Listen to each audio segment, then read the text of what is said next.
Life में एक ऐसा दोस्त जिसके लिए दुनिया से लड़ने का मन करे, जिसके लिए आप अपने पापा से भी लड़ने को तैयार हो जाएं, अगर वही दोस्त आपको धोखा दे दे तो कैसा लगेगा। आज मैं आपको दोस्त और गर्लफ्रेंड दोनों से एक साथ धोखा खाने वाले एक लड़के की कहानी सुनाऊंगा जो कि आपकी आंखें खोल देगी। फिल्म का नाम है किंग ऑफ कोथा। इस कहानी की शुरुआत 1996 में कोथा नाम की एक जगह से होती है। फिलहाल कोथा में एक गैंगस्टर कन्नन का राज चलता है। वो और उसकी के टीम में 6 गुंडे किसी को भी दिन दहाड़े मार देते हैं। पूरे कोथा में उनके खिलाफ जाने की हिम्मत किसी में भी नहीं होती। और तब सर्कल इंस्पेक्टर साहुल हसन का ट्रांसफर होता है कोथा में। वो अपनी वाइफ के साथ कोथा में आता है। ड्यूटी ज्वाइन करने से पहले रात में वो अपने घर पर होता है, तभी तारा नाम की एक लड़की उससे मिलने के लिए आती है। वो बताती है कि कोथा में सभी यंगस्टर्स को कन्नन की वजह से ड्रग्स की लत लग चुकी है। पूरे कोथा में अकेली तारा ही एक ऐसी लड़की थी जो कन्नन के खिलाफ लड़ रही थी।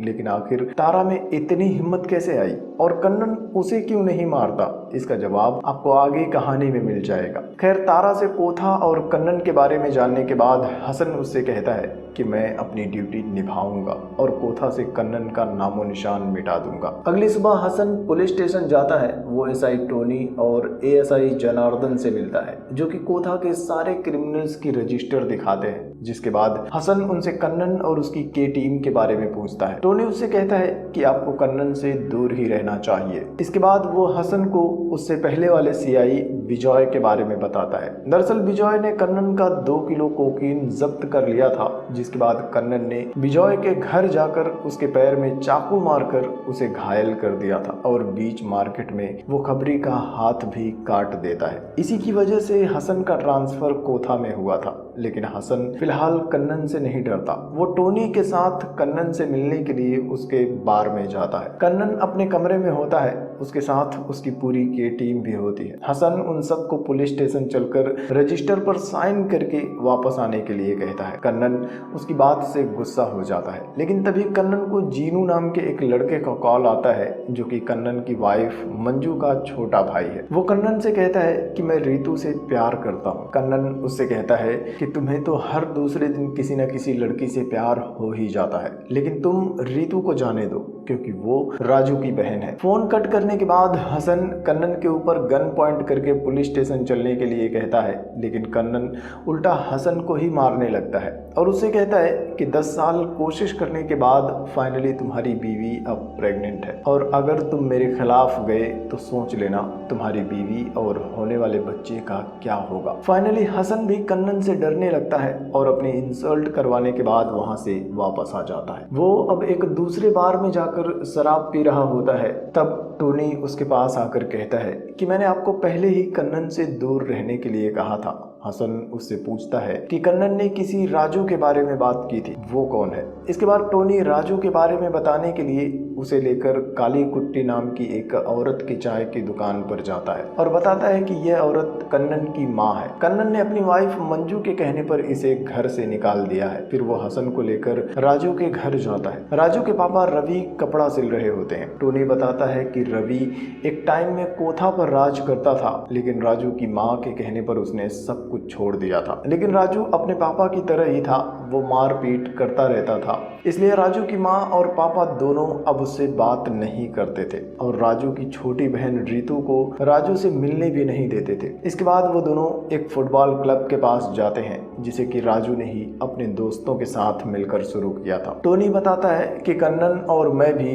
राजू के साथ उसकी टीम में थे, लेकिन आज कोथा में लोग कन्नन से जितनी नफरत करते हैं 10 साल पहले लोग राजू से उतना प्यार भी करते थे। लेकिन सवाल ये था कि आखिर 10 साल पहले राजू कोथा छोड़कर क्यों चला गया। जिसके बाद कहानी 10 साल पहले फ्लैशबैक में 1986 में शिफ्ट होती है और हम देखते हैं कि राजू उस टाइम पर अपने दोस्तों के साथ कोथा में राज करता था। राजू ने पूरे कोथा में गांजा कोकीन को बैन करके रखा था क्योंकि राजू तारा से प्यार करता था और ज्यादा नशा करने की वजह से तारा के भाई की मौत हो गई थी। लेकिन एक आदमी कोथा में गांजा स्मगलिंग करना चाहता है और राजू उसे जान से मार देता है। वो आदमी गांधी ग्राम के डॉन रंजीत का कजिन होता है। रंजीत अपने कजिन की मौत का बदला लेने के लिए राजू को फोन पर धमकी देता है, जिसके बाद राजू खुद ही अपने दोस्तों के साथ रंजीत के घर पहुंच जाता है। वो रंजीत के साथ साथ उसके सभी आदमियों से कहता है कि अगर मुझसे बदला लेना चाहते हो, मुझे मार सकते हो,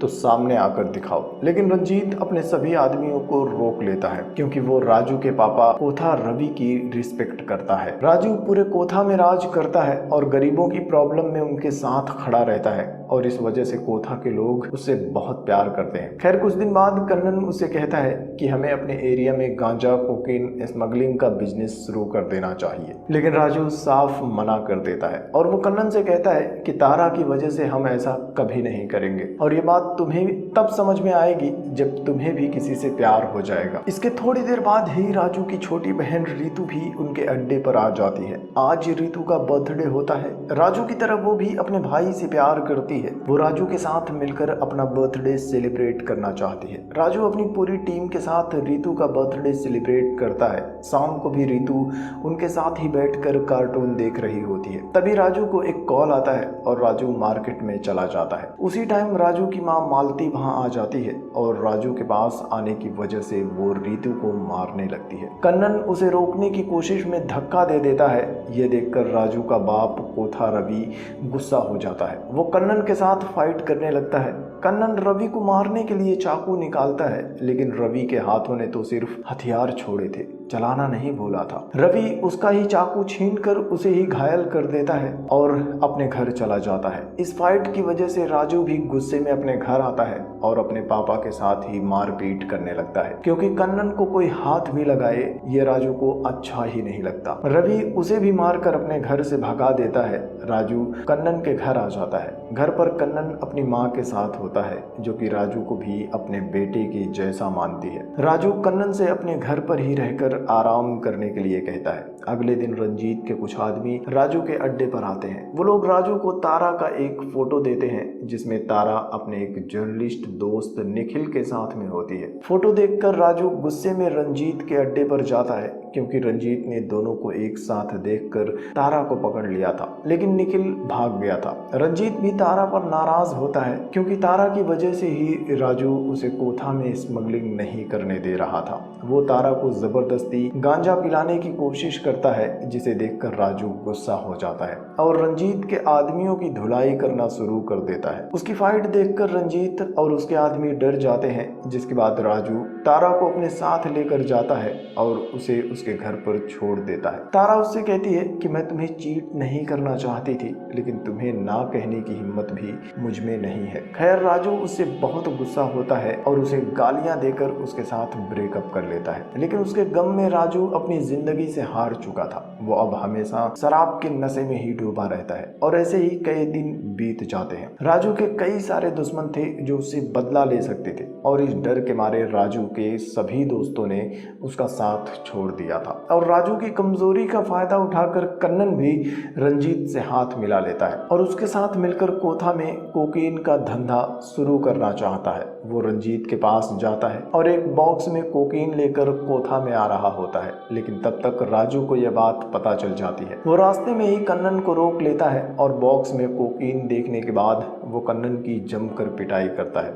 जिससे कि उसकी दाहिनी आंख में बहुत चोट लग जाती है। उसे अधमरा छोड़कर राजू उसे कोथा से निकल जाने के लिए कहता है। राजू के बेस्ट फ्रेंड और उसकी गर्लफ्रेंड दोनों ने उसके साथ गद्दारी की थी, इसलिए राजू अब जमकर पीना शुरू कर देता है। जब राजू की माँ मालती को यह हालत पता चलती है तो मालती उसके पास आती है और उसे कहती है कि तुम्हारी गुंडागर्दी की वजह से कोई भी तुम्हारी बहन को भी नुकसान पहुंचा सकता है और अगर तुम अपनी बहन से प्यार करते हो तो ये शहर छोड़कर चले जाओ और दोबारा कभी वापस मत आना, मेरे मरने पर भी नहीं। राजू उसकी बात मान जाता है और कोथा छोड़कर चला जाता है। कहानी वापस 1996 में आ जाती है और राजू की कहानी सुनने के बाद हसन टोनी से कहता है कि अगर हमें कन्नन से निपटना है तो राजू को वापस कोथा में लाना ही होगा। टोनी कहता है कि सर्विस में आने के बाद मैंने इंक्वायरी की थी और मुझे पता चला था कि राजू लखनऊ में रहता है और वहाँ लोग राजू को राजू मद्रासी नाम से जानते हैं। इसके बाद वो लोग लखनऊ पुलिस के जरिए राजू की सारी इंफॉर्मेशन निकालते हैं और फिर हसन राजू को एक टेलीग्राम भेजता है जिसमें उसने लिखा था कि तुम्हारी बहन खतरे में है। इसके बाद अगले दिन जीनू और रीतू एक रेस्टोरेंट में होते हैं। रीतू के सामने जीनू बहुत ही शरीफ बनने का दिखावा करता है, लेकिन तभी टोनी वहां आ जाता है और रीतू के सामने ही वो जीनू की तलाशी लेना शुरू कर देता है और जीनू के पॉकेट से उन्हें गांजे की एक पुड़िया मिल जाती है। जिसके बाद पुलिस वाले जीनू को अपने साथ लेकर चले जाते हैं और फिर टोनी रीतू को समझाता है कि कोथा में किसी से भी प्यार करने से पहले होशियार रहना। रीतू उसके साथ ब्रेकअप कर लेती है, जिसे कि जीनू पागल हो जाता है। रात में वो रीतू के घर आकर उससे बात करने की कोशिश करता है, लेकिन रीतू के पापा रवि उसे मार कर भगा देते हैं। अगले दिन रीतू मार्केट में होती है, तब जीनू उसके पास आता है, उससे बात करने की कोशिश करता है, लेकिन रीतू उसका जवाब नहीं देती। जिसके बाद जीनू गुस्से में उसके ऊपर पेट्रोल डालना शुरू कर देता है ताकि वो रीतू को आग लगा सके। रीतू उससे बचकर भागने लगती है।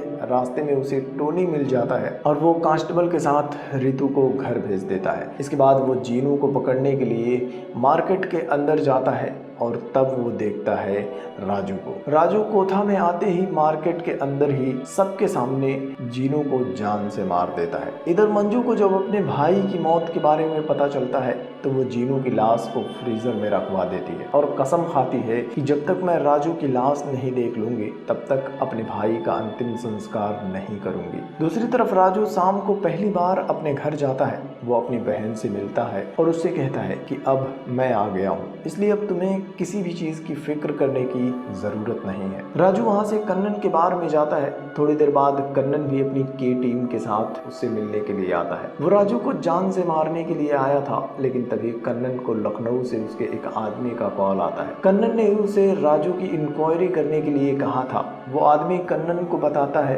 कि राजू से दूर रहना चाहिए, क्योंकि लखनऊ में उसने जो किया है उसकी वजह से लोग उसे राजू मद्रासी के नाम से जानते हैं। लखनऊ में उसका एक राइवल गैंग भी है जिसका लीडर अभी जेल में बंद है और जेल से निकलने के बाद वो राजू को मारने के लिए जरूर आएगा। अब राजू की हिस्ट्री जानने के बाद कन्नन शांत हो जाता है। वो राजू से कहता है कि तुमने मेरे साले को मारकर बहुत अच्छा किया। उसकी हरकत ही ऐसी थी कि अगर तुम नहीं मारते तो मैं ही उसे जान से मार देता। इसके बाद राजू कन्नन की माँ से मिलने के लिए उसकी दुकान पर जाता है। कन्नन की माँ ने एक बिल्ली पाली थी। वो राजू को बताती है कि बच्चे पालने से अच्छा है कि कोई जानवर ही पाल लो, कम से कम वो प्यार के बदले प्यार तो करते हैं। तभी वहाँ जीनू के कई सारे दोस्त भी आ जाते हैं जिन्हें कि मंजू ने राजू को मारने के लिए भेजा था। वो लोग राजू पर अटैक करते हैं, लेकिन राजू एक एक करके उन सबको जान से मार देता है। इसके बाद कन्नन की माँ राजू को बताती है कि इन लोगों ने तारा के घर के सामने ही गांजा पीने का अड्डा बना लिया है और हर रोज ये लोग तारा को बहुत सताते हैं। राजू तारा के घर जाकर गंजेड़ियों की पिटाई करता है और उनके अड्डे को ही आग लगा देता है, लेकिन वो तारा से कोई बात नहीं करता, चुपचाप वहां से चला जाता है। इधर कन्नन अपनी वाइफ मंजू के साथ होता है। मंजू उसे राजू के खिलाफ भड़काना शुरू कर देती है और उसे याद दिलाती है कि तुमने मुझे हासिल करने के लिए मेरे सामने ही मेरे पति रंजीत को मार दिया था, लेकिन अब जब तक तुम राजू को नहीं मार देते तब तक मुझे हाथ भी मत लगाना। अगली सुबह राजू फुटबॉल ग्राउंड में बैठा होता है, तभी हसन उसके पास आता है। वो राजू को एक ऑफर देता है कि अगर तुम कन्नन और उसकी गैंग को खत्म कर दोगे तो मैं तुम पर कोई भी केस नहीं करूंगा, लेकिन राजू साफ मना कर देता है और हसन से कहता है कि कन्नन मेरा सबसे करीबी दोस्त है और उसे मारने के बारे में मैं सोच भी नहीं सकता। हसन वहां से चला जाता है। इसके बाद कन्नन फुटबॉल ग्राउंड पर उससे मिलने के लिए आता है और फिर दोनों एक साथ एक होटल रूम में चले जाते हैं, जहां दोनों पुराने दोस्त की तरह अपने पुराने दिनों की याद कर रहे होते हैं। और राजू उससे कहता है कि मैं जल्दी ही कोथा छोड़कर चला जाऊंगा, लेकिन कन्नन उसे मंजू की कसम के बारे में बताकर कहता है कि वो एक पागल औरत है, वो तुम्हें मारने के लिए किसी को भी हायर कर सकती है, इसलिए होशियार रहना और तुम्हें अपने साथ एक हथियार भी रखना चाहिए। लेकिन राजू उससे कहता है कि मैंने हथियार रखना छोड़ दिया है। इसके बाद कन्नन कमरे से बाहर आता है। वो ये जानकर बहुत खुश होता है कि राजू के पास कोई हथियार नहीं है, क्योंकि कन्नन ने उसे मारने के लिए एक प्रोफेशनल किलर को हायर किया था। कन्नन के जाते ही वो किलर कमरे के अंदर आता है और राजू पर अटैक कर देता देता है, लेकिन राजू उसे ही मारकर उसकी बॉडी के टुकड़े टुकड़े करके एक बैग में भरकर कन्नन के पास भेज देता है और उसे फोन करके कहता है कि मैं तो कोठा छोड़कर जाने वाला था, लेकिन लगता है तुम जाने नहीं दोगे। वो कन्नन को आमने सामने की लड़ाई के लिए इनवाइट करता है। कन्नन अपनी पूरी के टीम के साथ मार्केट में राजू को मारने के लिए आ जाता है। राजू और के टीम के बीच जबरदस्त फाइट होती है और एंड में राजू के टीम के एक आदमी एरलन को जान से मार देता है। एरलन की मौत से के टीम डर जाती है और वो लोग कन्नन को लेकर वहां से भाग जाते हैं और ये देखकर कोठा के लोग बहुत खुश होते हैं और राजू को अपना मसीहा मान लेते हैं। इसके बाद शाम को राजू अपने घर जाता है। अगले दिन रितु का बर्थडे था। वो अपने पापा के लिए एक शर्ट भी लेकर जाता है और इस बार रवि पहली बार उससे बात करता है और उससे पूछता है कि तुम्हारा आगे का क्या प्लान है। राजू कहता है कि मैंने एक बड़ी जमीन खरीदी है जहां जाकर मैं खेती करने वाला हूं। जिसके बाद रवि उससे कहता है कि वहां अकेले मत जाना, तारा से शादी करके उसे भी अपने साथ लेकर चले जाना, क्योंकि तुम्हारे लिए ही तारा ने भी अब तक शादी नहीं की है और उसके साथ तुम्हें बहुत सुकून मिलेगा। इसके बाद राजू तारा के घर जाता है और उसे अपनी बहन के बर्थडे पार्टी के लिए इन्वाइट करता है। तारा उसकी बातें सुनकर बहुत खुश हो जाती है, लेकिन तभी राजू के सामने ही कन्नन तारा को चाकू मार देता है। राजू टोनी के साथ उसे लेकर हॉस्पिटल में जाता है। तारा को आईसीयू में डाल देते हैं और तभी राजू के लिए कन्नन का एक कॉल आता है। वो राजू से कहता है कि मैंने तुम्हारे पापा को भी जान से मार दिया है। राजू भागकर वहां जाता है तो देखता है कि कन्नन ने उसके पापा को मारकर लटका दिया है। राजू अपने पापा का अंतिम संस्कार कर देता है और तब कन्नन की माँ उसके पास आती है। वो राजू से कहती है कि शाम को मेरे घर आ जाना, मैं तुम्हें बताऊंगी कि कन्नन कहाँ है, लेकिन उसे मारने में कोई भी रहम मत दिखाना। शाम को राजू उसके घर जाता है, लेकिन तभी कन्नन राजू के ऊपर पीछे से हमला करके उसे बेहोश कर देता है। दरअसल ये सब कन्नन का ही प्लान था। उसने अपनी माँ को धमकी दी थी कि अगर तुम राजू को मेरे पास लेकर नहीं आओगे तो मैं तुम्हारी बिल्ली को जान से मार दूंगा। खैर कन्नन राजू को बांध देता है, जिसके बाद मंजू उसके पास आकर उससे कहती है कि तुमने मेरे भाई जीनू को मारा है, जानते हो ना मैं कौन हूँ। राजू उससे कहता है कि मैं तुम्हें बहुत पहले से जानता हूँ, तब से जब तुम छोटी बच्ची थी, और मैं ये भी जानता हूँ कि जीनू तुम्हारा भाई नहीं तुम्हारा ही बेटा है, जो कि 13 साल की उम्र में तुम्हारे सौतेले बाप की वजह से हुआ है। मंजू का सबसे बड़ा राज कन्नन के सामने आ जाता है, जिसके बाद मंजू वहां से चली जाती है। कन्नन भी शौक हो जाता है, लेकिन वो मंजू को कुछ भी नहीं कहता, क्योंकि कन्नन मंजू से बहुत प्यार करता था और गुस्से में वो राजू को ही चाकू मार देता है। लेकिन तभी पुलिस राजू को बचाने के लिए वहां पहुंच जाती है। कन्नन पुलिस वालों से बात करने के लिए घर से बाहर आता है और इसी बीच में मौका पाकर राजू वहां से भाग जाता है। 3 हफ्ते बीत जाते हैं, लेकिन अब तक राजू का कोई पता नहीं चलता। कोठा के लोग मान लेते हैं कि कन्नन ने चाकू मारा था, इसलिए अब राजू मर चुका होगा। वो लोग फिर से कन्नन से डरना शुरू कर देते हैं और इधर सीआई हसन भी टोनी से कहता है कि अब मैं रिजाइन करने के बारे में सोच रहा हूँ। तभी हसन के पास एक लड़का आता है और उसे राजू की एक चिट्ठी देता है, जिसमें राजू ने लिखा था कि तुम्हारी डील मुझे मंजूर है। हसन खुश हो जाता है क्योंकि अब उसका काम आसान हो चुका था। इधर कन्नन और मंजू भी मान लेते हैं कि शायद अब राजू मर चुका होगा। वो दोनों अंतिम संस्कार करने के लिए मोर्चरी में जीनू की लाश लेने के लिए जाते हैं, लेकिन वहां जीनू की जगह पर के टीम के एक आदमी की लाश होती है। ये देखकर कन्नन भी शौक हो जाता है और इधर राजू भी एक एक करके कन्नन की के टीम से 4 और आदमियों को मार देता है। अब के टीम में कन्नन के साथ पीलन ही बचा होता है। राजू कन्नन को मारने के लिए उसके सामने आता है। कन्नन के कहने पर पीलन राजू को मारने के लिए आगे बढ़ता है, लेकिन असल में वो राजू के पीछे जाकर खड़ा हो जाता है। दरअसल राजू ने पीलन के साथ पहले से ही डील कर ली थी कि वो कन्नन को मारने के बाद कोठा को पीलन के हवाले कर देगा, क्योंकि राजू कन्नन को एहसास दिलाना चाहता था कि एक दोस्त के धोखा देने पर कैसा लगता है। लेकिन कन्नन ने भी खुद को बचाने के लिए पहले से ही तैयारी कर ली और एक नई के टीम बना ली थी, जिसमें बहुत सारे गुंडे होते हैं। राजू एक एक करके उन सबको जान से मार देता है और फिर कन्नन को घायल करके उससे कहता है कि मैं तुम्हें अपना सबसे अच्छा दोस्त मानता था, तुम्हारे लिए मैं अपने पापा से भी लड़ गया था, लेकिन तुमने मेरे पापा को ही जान से मार दिया। मैं तुमसे इतना प्यार करता हूँ कि मैं तुम्हें अपने हाथों से नहीं मार सकता। इसके बाद एंट्री होती है रंजीत के बेटे। दरअसल कन्नन ने रंजीत को उसके आदमियों और उसके बेटे के सामने ही मारा था और उस दिन कन्नन के घर से रंजीत के आदमियों ने ही राजू को बचाया था। और सबसे छुपाकर 3 हफ्ते तक राजू का इलाज भी करवाया था। रंजीत का बेटा अपने बाप का बदला लेने के लिए कन्नन को जान से मार देता है। इसके 2 साल बाद हम 1998 में शिमला का सीन देखते हैं, जहां राजू तारा और अपनी बहन रीतू के साथ आराम से रहता है, लेकिन उसने अब तक जो भी किया था वो इतनी आसानी से उसका पीछा छोड़ने वाला नहीं था। और राजू को लखनऊ की गैंग लीडर का कॉल आता है, जो कि अब मंजू के साथ होता है। वो राजू से कहता है कि मैं जल्द ही शिमला में तुम्हें खत्म करने के लिए आ रहा हूँ। राजू उससे कहता है कि अगर हिम्मत है तो आकर दिखाओ, जिसके बाद यह फिल्म यहीं पर खत्म हो जाती है।